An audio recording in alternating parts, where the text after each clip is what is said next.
Hey there guys, alright, welcome back to another awesome video, and we have another top 10 video. Today's top 10 video is going to be the top 10 Marvel villains. We did Disney villains, we've done DC villains, now we're going to do the Marvel villains. So of course for this list we'll be looking at Marvel's greatest, or in my opinion, Marvel's greatest villains of all time.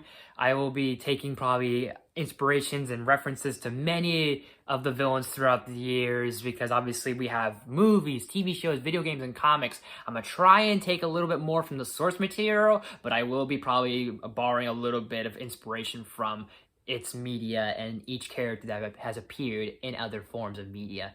But without further ado, let's just jump right into it. At number 10, we've got Baron Zemo.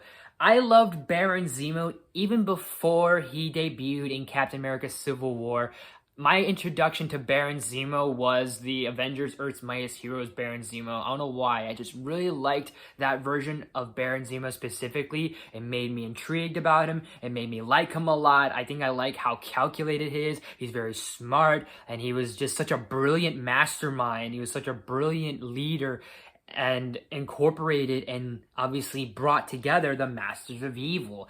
And that was my introduction to Baron Zemo and the Masters of Evil. But even if you go back to Baron Helmut Zemo, Baron Heinrich Zemo's father, he was still such a great ruthless dictator and such a classic Captain America villain. And even Heinrich Zemo, his son, is still a great villain as well, and still a great threat to Captain America and the Avengers. At number 9 is the Green Goblin. We have to go with the OG Spider-Man villain. The man that got lost in his own science and in his own advancements in technology and in his own creation. I know a lot of Spider-Man villains are very much like that. They get lost into their own material and their own knowledge and their own science and their own philosophies. But Norman Osborn was the first to kind of get into that mentality and have that humanity lost within the madness. And he's just such an iconic villain. He's the definitive, if not one of the definitive Spider-Man villains out there. And speaking of Spider-Man villains, at number 8 is Venom.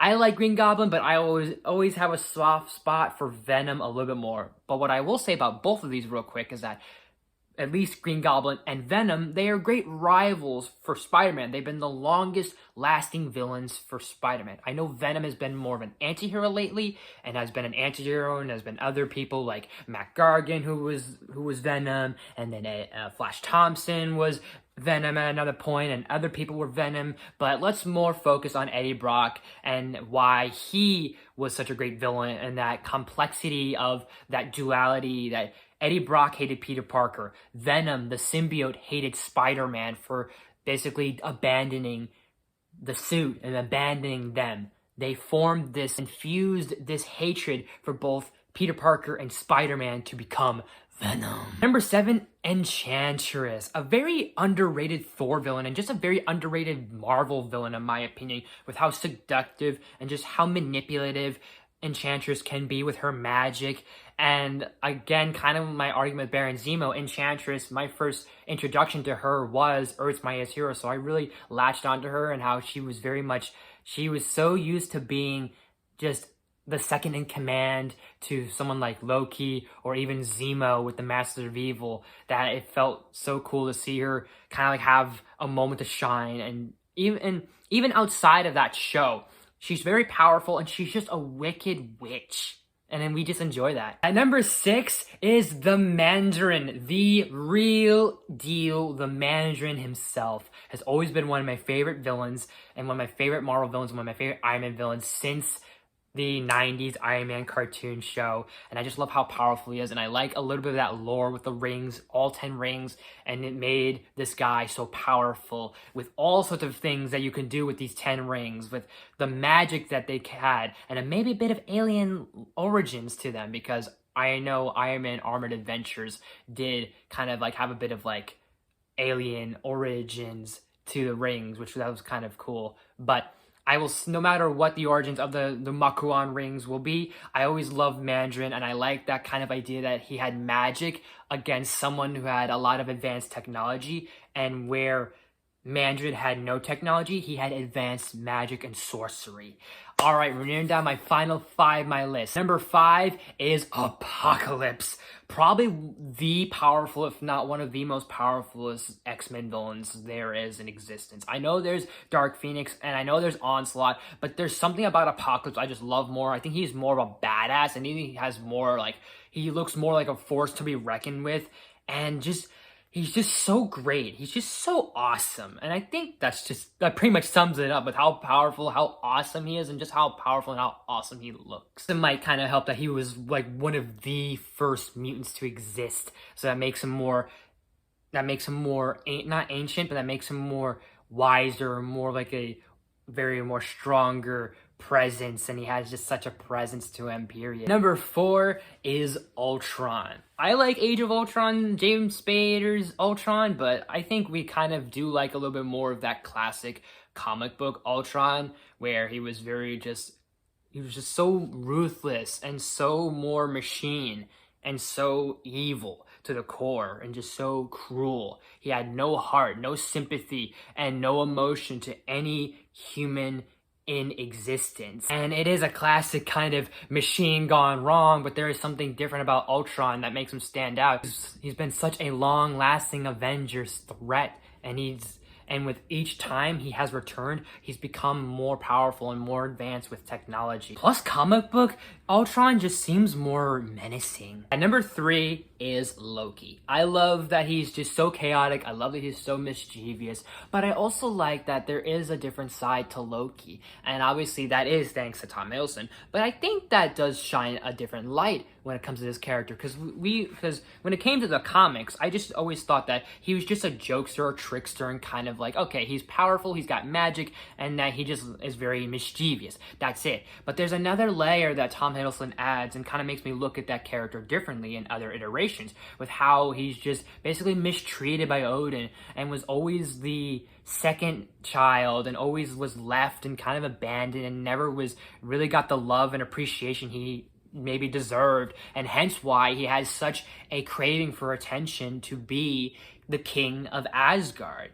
Like, it's kind of an interesting perspective to kind of look at it in a villain's perspective. You know, it all makes sense now why you favored Thor all these years, because no matter how much you claim to love me, you're gonna never have a frost giant sitting on the throne of Asgard. Number 2 is Magus. I know he's not the most developed nor complex villain, but I just have a soft spot for Magus. Maybe it's because I'm a huge Adam Warlock fan and I like Adam Warlock, and the idea of someone that powerful being evil as either a clone or in another universe, or the dangers of the corruption and power that Infinity Gauntlet has, makes Adam Warlock become Magus. Because if I remember correctly, either in the distant future or in another universe, when Adam Warlock does get the Infinity Gauntlet, he is warned of some sort of future, whether in another universe or in his universe, that power will corrupt him and make him the Magus. And I think that is something cool. I just like Magus maybe for that reason and for other stuff.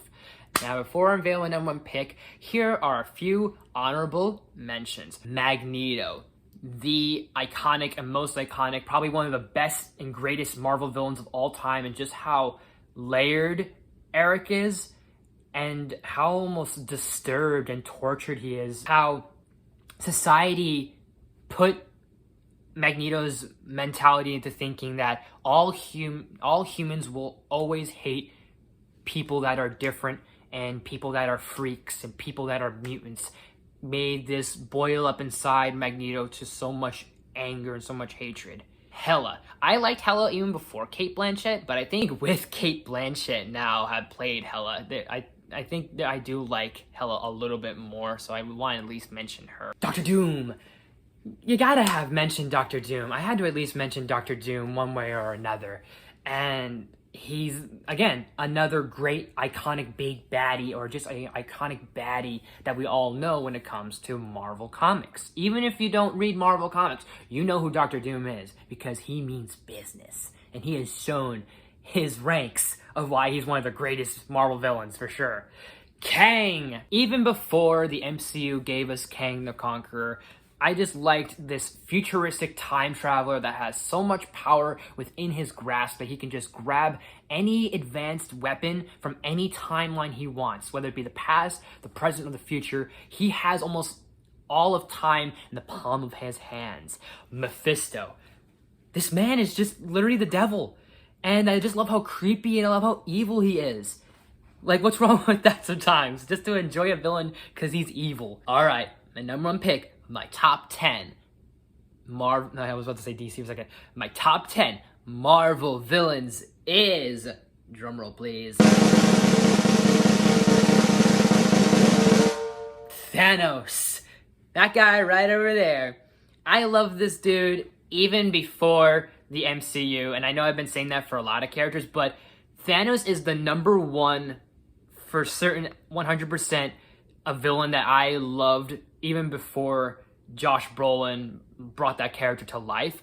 I think because of the Infinity Gauntlet, I remember reading that so much and really enjoying it so much. I loved the idea that Thanos had all this power in his hand and seeing what he can do with that power, and it was just creative to watch him bend reality to his will and use his power. But now I've come to love him even more. Things nowadays, we see Thanos in a different light, that it wasn't just about power-hungry villain that wanted to destroy the earth, destroy the universe, take over the world.